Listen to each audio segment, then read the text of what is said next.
My boyfriend's sister was obsessed with him and tried to destroy our relationship. My boyfriend and I have been dating for a little over 3 years now. He has one sister that is 25 years old. This sister, I feel, is a little obsessed with my boyfriend, her brother. I was blinded by it at the first of our relationship, and just gradually over the last year, it's really been showing more and more. She will do things such as call him over and over 5 to 6 times in a row, along with like 5 to 6 texts if he doesn't answer his phone. We will be doing things like hanging out with friends or being on a date, and she will do this just to see what he is doing. Anytime we do go somewhere, she has to know where he is going, what he is doing, who he will be with, what time he will be home, etc. A couple of weeks ago, she came into his room while we were laying in bed watching a show and referred to him as my love, but just to tell him his phone was going to die. My love, your phone is going to die. Then, on another occasion, she came into his room and pet his chest. His shirt was off as she was sitting down. Super unnecessary. She had his location, and she would watch it like a hawk 24/7. She would sometimes just show up to where we would be without saying anything before coming. I have a sister that we occasionally hang out with, and while hanging out with her, my boyfriend will get texts from either his sister or her boyfriend saying, "Thanks for cheating on us," or "Thanks for the invite." Just really immature stuff like that. Last Thursday, we were driving home from the store, and she and her boyfriend conveniently showed up on the same road at the same time.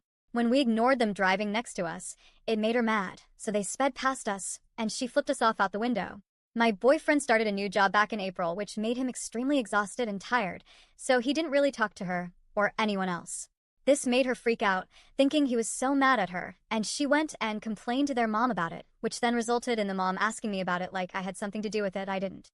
I've expressed my concerns to my boyfriend, and he has seen the problem, but he has a rough time saying anything to her because then she'll get overdramatic and again freak out. He just recently stopped sharing his location with her, and she is pissed about it and keeps requesting his location.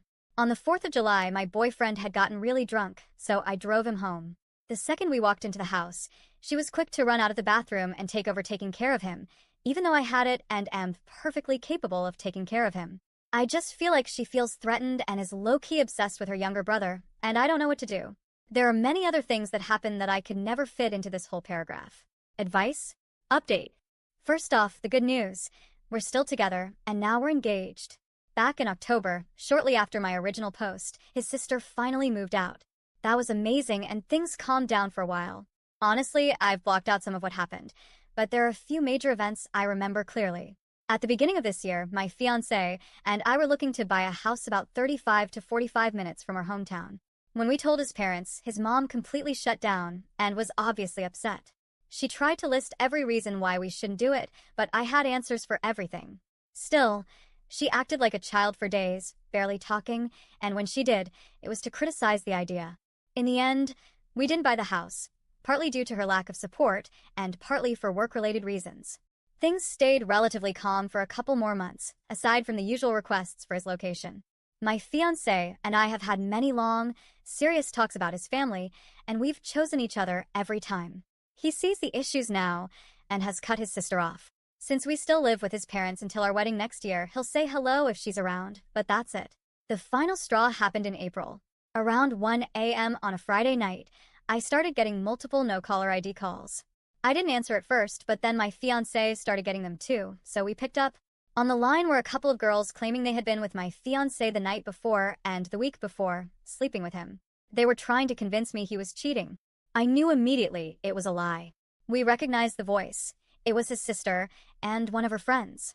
They called 15 to 20 times, kept changing their story, and couldn't keep the details straight.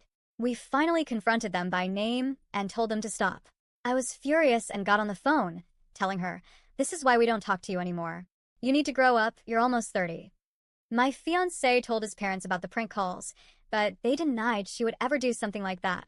A few days later, she admitted it to him, laughed it off, and called it a joke. She didn't care and never apologized. That was the moment he completely cut her off. His mom didn't help matters.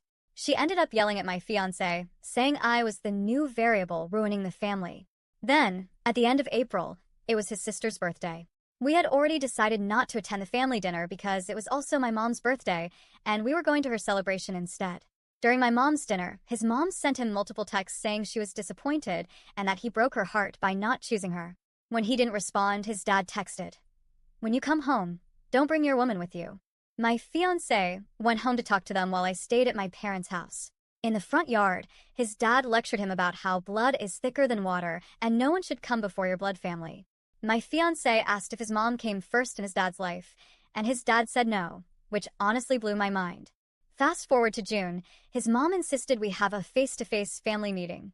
It was awful. I confronted his sister directly, but she had nothing to say, so most of the conversation ended up being between me and her fiancé. My fiancé did defend me, so I wasn't entirely on my own. Since that day, there's been no further drama. His sister remains cut off from our lives. We're happy. We're planning to move out as soon as possible, and we're looking forward to our wedding.